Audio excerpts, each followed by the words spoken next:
কলিজার টুকরা ভাইরা, মহান আল্লাহ তাআলা বলেন, কাইফা তাকফুরুনা বিল্লাহি ওয়া কুনতুম আমওয়াতান ফাআহইয়াকুম সুম্মা ইউমীতুকুম সুম্মা ইউহয়ীকুম সুম্মা ইলাইহি তুরজাউন।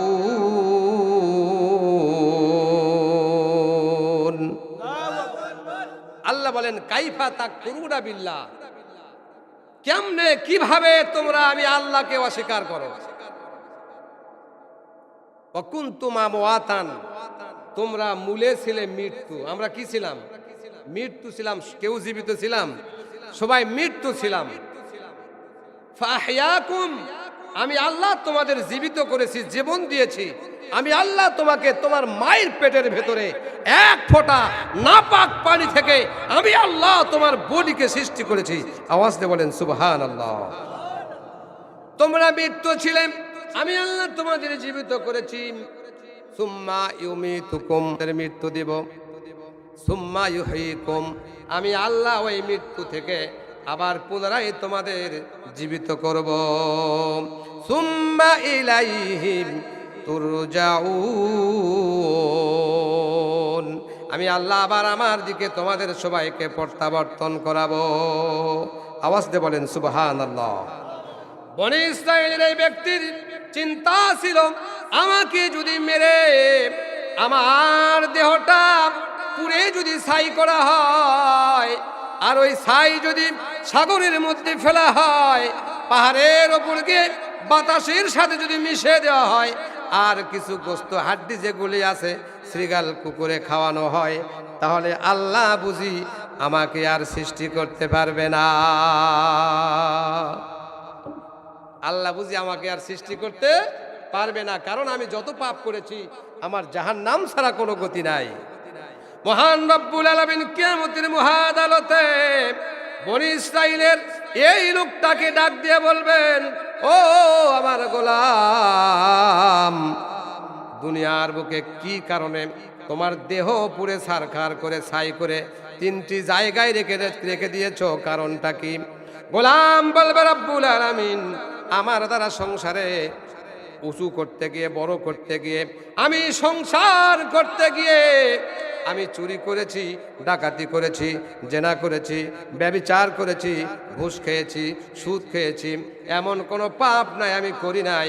আল্লাহ গো, তোমার দরবারে আমি যখন হাজির হব, আমি জানি আমার গুনার মাত্রা যত বেশি আমার জাহান্নাম ছাড়া কোনো গতি নাই। আল্লাহ বলেন, গোলাম আমার ভয়ে যদি তুমি এটা করে থাকো, আমি আল্লাহ তোমাকে ক্ষমা করে দিয়ে জান্নাতের মেহমান বানায়া দিলাম। কার ভয়ে পুড়ছে? আল্লাহর জাহান্নামের ভয়ে। খাওয়া বন্ধ করেন। আল্লাহর জাহান্নামের ভয়ে নিজেকে, তার অস্তিত্বকে আগুন দিয়ে পুড়ে ছাই করে দিয়েছে। আল্লাহর সামনে সে দ্বন্দ্বমান হবে না। কিন্তু আল্লাহ বলেন, কাইফা তাকফুরুনা বিল্লাহি ওয়া কুনতুম আমওয়াতান ফাহইয়াকুম সুম্মা ইউমীতুকুম সুম্মা ইউহয়ীকুম সুম্মা ইলাইহি তুরজাউন। আওয়াজ দিয়ে বলেন আল্লাহু আকবার। পানির সাথে মিশে যাও, মাটির সাথে মিশে যাও। পানিকে আল্লাহ বলবে, তোমার ভেতরে যত লাশ আছে সবাইকে আমাকে ফেরত দিয়ে দাও। বলুন সুবহানাল্লাহ। মাটিকে বলবে, মাটি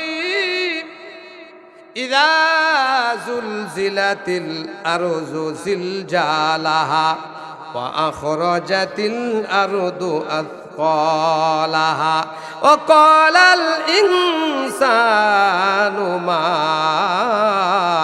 লাহা। কোরআন তো পড়ি, কোরআনের অর্থ বুঝি না।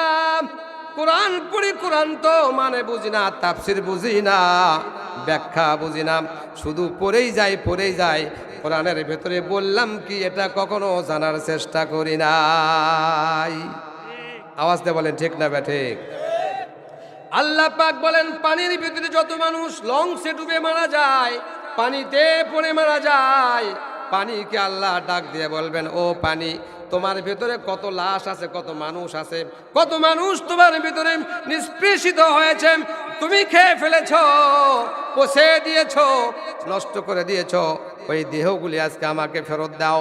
মাটিকে বলবে, ও আখরাজাতিল আরদু আসকালাহা, ও জমিন, তোমার ভেতরে যত মৃত্যু আছে, যত প্রাণী আছে, সবাইকে তুমি বের করে দাও। বলুন সুবহানাল্লাহ। তাহলে মানুষ আমরা পাপ করে যদি আল্লাহর ভয় অন্তরে থাকে, আল্লাহর যদি ভয় থাকে, জাহান্নামের ভয় থাকে, আল্লাহ বলেন ওই অন্তরের ভয় আমি আল্লাহ দেখি, পৃথিবীর কেউ তোমার ভয় দেখে না। বলুন সুবহানাল্লাহ। যার অন্তরের মধ্যে আল্লাহর ভয়, আল্লাহ বলেন গোলাম রে, আমাকে ভয় করে তুই এটা করেছিস, আমি জানি, আমি বুঝি, কারণ আমি আল্লাহ হলাম আল্লাহু খবীরুম বিমা তা'মালুন। আমি আল্লাহ তোমার অন্তরের খবর জানি, পৃথিবীর কেউ জানে না। তোমার অন্তরের ভয়, জাহান্নামের ভয়, আমার সামনে আসার ভয়, আমি আল্লাহ এই জন্য তোমাকে ক্ষমা করে দিয়ে জান্নাত দিয়ে দিলাম। আমরা জান্নাত সবাই চাই তো ইনশাল্লাহ। বিড়ি খায় অনেকে আছে, বিড়ি দিয়ে ইফতার করে, আছে না নাই? সেহরি খাওয়ার পরে বউকে বলে, সময় নাই, তাড়াতাড়ি আগুন নিয়ে বিড়ি দিয়ে সেহরি, বিড়ি দিয়ে ইফতার, আছে না নাই? আছে, এই এলাকাও আছে মাশাআল্লাহ, সব এলাকায় আছে। খান, খেতে থাকেন, কোনো সমস্যা নেই, খেতে থাকেন। যেদিন ধরবে সেদিন আর কোনো ছাড় হবে।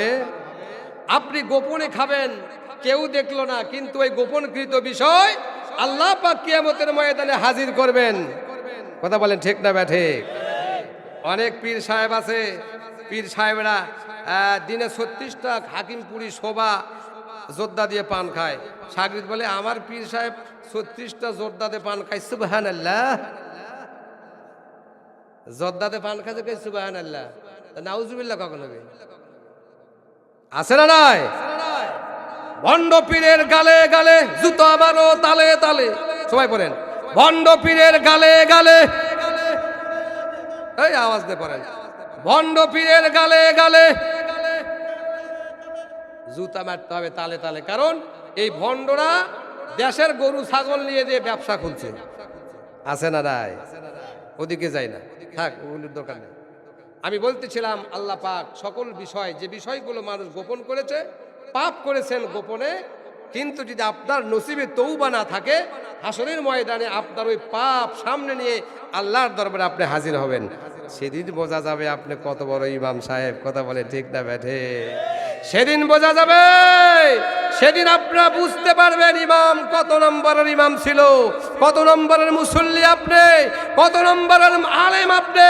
সেদিন বোঝা যাবে, গরিবের হক যদি মেরে খেয়ে থাকেন, মানুষকে অন্যায় যদি করে থাকেন, ওই গোপন বিষয় সেদিন আল্লাহ পাক সবার সামনে প্রকাশ করে দিবেন।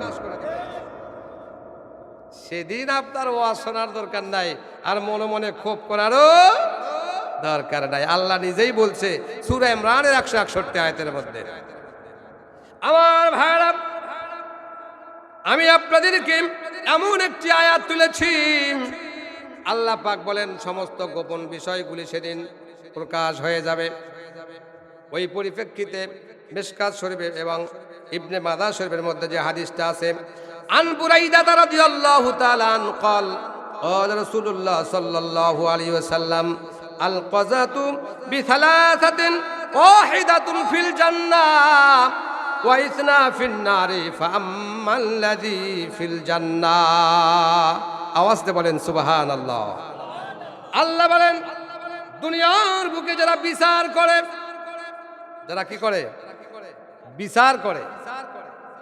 এই বিচারের মধ্যে, তিনজন বিচারের মধ্যে একজন বিচারক জান্নাতে যাবে, আর দুইজন বিচারক যাবে জাহান্নামে।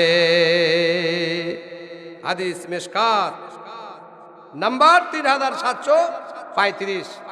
এই হাদিসটা যখন বর্ণনা করেছিলেন, ওই সময়টা ছিল হযরতে দাউদ আলাইহিস সালাতু ওয়াস সালামের সময়। বলুন সুবহানাল্লাহ।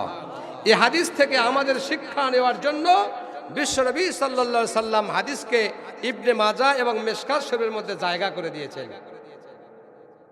তিনজন বিচারক, এর মধ্যে একজন বিচারক জান্নাতি, দুইজন বিচারক জাহান্নামী। আল্লাহ রাব্বুল আলামিন নবী দাউদের সময়, পৃথিবীর বুকে দাউদ এর সময় আল্লাহ পাক আসমান থেকে জিবরাইলকে প্রেরণ করলেন দাউদের কাছে। বলুন সুবহানাল্লাহ। মনোযোগ দিতে হবে, নাহলে ওয়াজ কিন্তু বুঝবেন না, পরে কবেন কাবি হুজুর ভুল হয়ে গেছে। মনোযোগ দিতে হবে। দাউদ আলাইহিস সালামের কাছে আল্লাহ পাক কাকে পাঠালেন? জিবরাইলকে পাঠালেন, ফেরেশতা জিবরাইলকে পাঠালেন। ফেরেশতা জিবরাইল এসে দাউদকে বলে, ও দাউদ, তোমার জামানায়, তোমার সময় কি আল্লাহর বিধান মতো বিচার হয় না ব্যক্তিগত স্বার্থে বিচার হয়? দাউদ আলাইহিস সালাম বললেন যে আল্লাহর বিধান মতোই বিচার হয়। একটু আওয়াজ দিয়ে বলেন সুবহানাল্লাহ। বিচার যে আল্লাহর বিধান দিয়ে হয়, এটা প্রমাণ করার জন্য আল্লাহ রাব্বুল আলামিন প্রথমে পাঠালেন দাউদকে শোনার জন্য। দাউদ বললেন যে আমার এলাকায়, আমার রাষ্ট্রে আল্লাহর বিধান মতো বিচার হয়। আল্লাহ পাক এটা প্রমাণ করবেন কেমনে? দেখেন, দাউদের সময় আদালত ছিল তিনটা। কয়টা? এক নম্বর আদালত ম্যাজিস্ট্রেট কোর্ট, দুই নম্বর আদালত জজ কোর্ট, তৃতীয় নম্বর আদালত সুপ্রিম কোর্ট। জজ কোর্ট, ম্যাজিস্ট্রেট কোর্ট, জজ কোর্ট, সুপ্রিম কোর্ট। কোর্ট কয়টা হলো?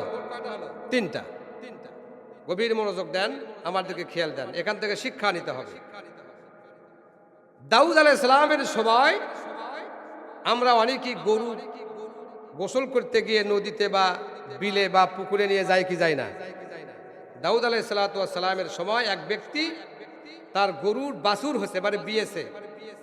এই বিয়ানে গরুটাকে পুকুরে গেছে বা নদীতে গেছে গোসল করানোর জন্য।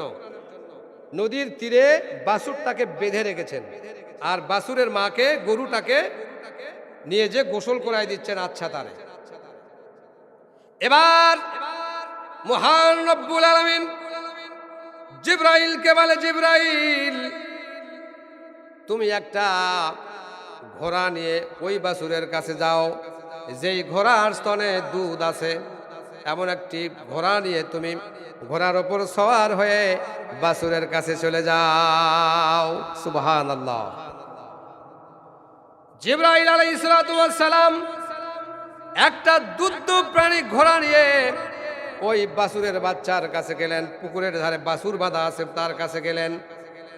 যাওয়ার পরে ওই বাছুর, গরুর বাচ্চা বাছুর ঘোড়ার দুধ খাইতে শুরু করলো। একটু আওয়াজ দিয়ে বলেন সুবহানাল্লাহ। জীবনে দেখছেন গরুর বাছুর ঘোড়ার দুধ খাচ্ছে? ঘোড়ার দুধ খাইতে খাইতে জিবরাইল আলাইহিস সালাম এই ঘোড়ার দুধ খাচ্ছে যে বাছুর, এই বাছুরটাকে সঙ্গে করে নিয়ে হাঁটতে শুরু করলেন। আর গরুওয়ালা ওখানে গরুকে গোসল করে দেয়। গোসল শেষ হওয়ার পরে যখন নদীর তীরে উঠলেন, ওঠার পরে দেখেন বাছুর একটা ঘোড়ার পিছে দৌড়ে দৌড়ে যায়। আল্লাহু আকবার। ঘোড়ার ওপর কে আছেন? ঘোড়ার ওপর কে আছেন? জিবরাইল। এবার গরুর মালিক বলে, ও ভাই, তোমার ঘোড়ার পিছে আমার গরুর বাছুর যায়, একটু দাঁড়াও না, একটু দাঁড়াও না, একটু অপেক্ষা করো।